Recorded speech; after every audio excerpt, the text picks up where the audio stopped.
नमस्कार दोस्तों, स्वागत है आपका BMJ एकेडमी में। दोस्तों, एंशिएंट हिस्ट्री के पिछले वीडियो में हमने गुप्त वंश के शक्तिशाली शासक चंद्रगुप्त द्वितीय के बारे में सभी महत्वपूर्ण बिंदुओं को देखा।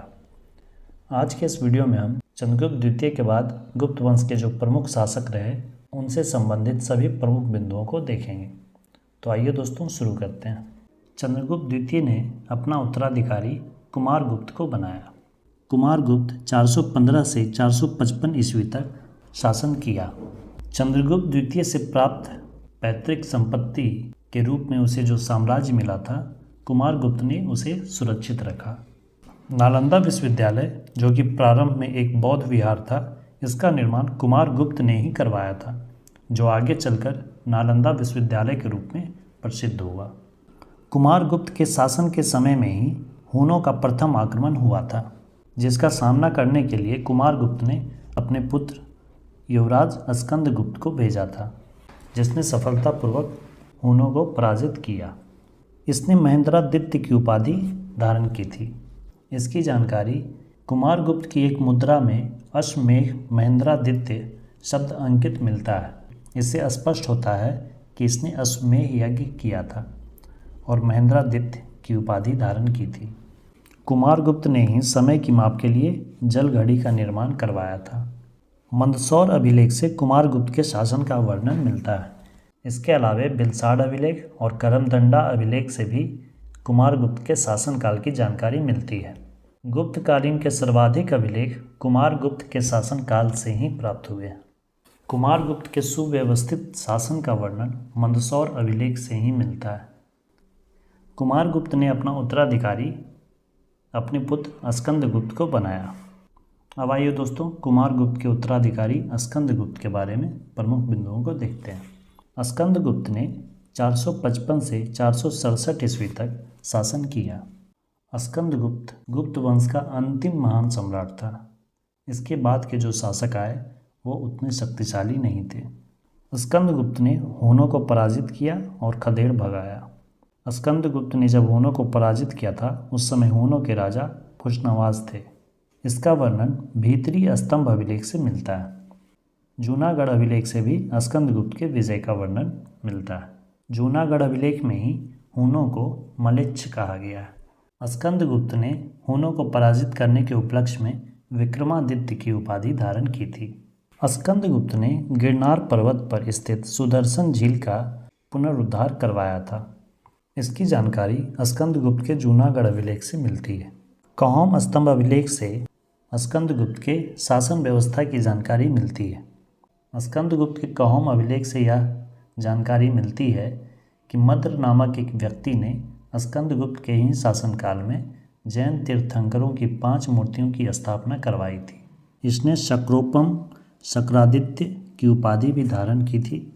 इसके अलावा स्कंदगुप्त से जुड़े प्रमुख बिंदुओं में स्कंदगुप्त ने वृषभ शैली के नए सिक्के जारी किए थे और 466 ईस्वी में चीनी सम्राट सांग के दरबार में इसने एक राजदूत भेजा था।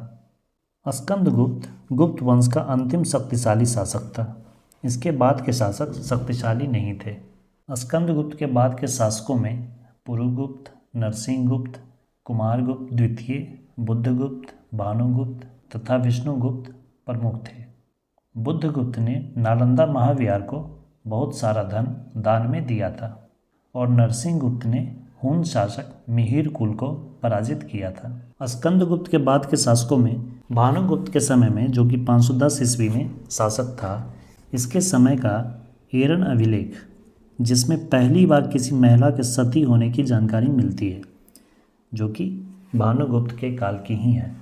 भानुगुप्त से जुड़ा एक और प्रमुख बिंदु है कि ऐसा माना जाता है कि इसने हूनों को पूर्ण रूप से सर्वनाश कर दिया था, लेकिन इस कथन पे मतभेद है।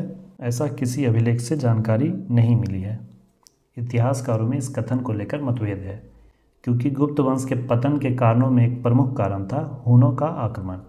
तो यदि भानुगुप्त ने हूनों को पूरी तरह से सर्वनाश कर दिया होता, तो फिर गुप्त वंश का पतन का जो प्रमुख कारण है हूनों का आक्रमण, वो नहीं होता। गुप्त वंश का अंतिम शासक विष्णुगुप्त था, जिसका शासन 550 ईस्वी तक चला था। परंतु गुप्त साम्राज्य के पतन होने की स्थिति में इसके शासन का महत्व नहीं रह गया था। विलसाड अभिलेख, जो कि यूपी के एटा में स्थित है, इस अभिलेख से गुप्त वंश के वंशावली का वर्णन मिलता है। अब आइए दोस्तों गुप्त वंश के पतन के कारणों पर चर्चा करते हैं। गुप्त साम्राज्य का पतन किसी कारण विशेष का परिणाम नहीं था, इसके कई विभिन्न कारण थे। गुप्त साम्राज्य के पतन के प्रमुख कारण में सबसे प्रमुख कारण था हुनों का आक्रमण।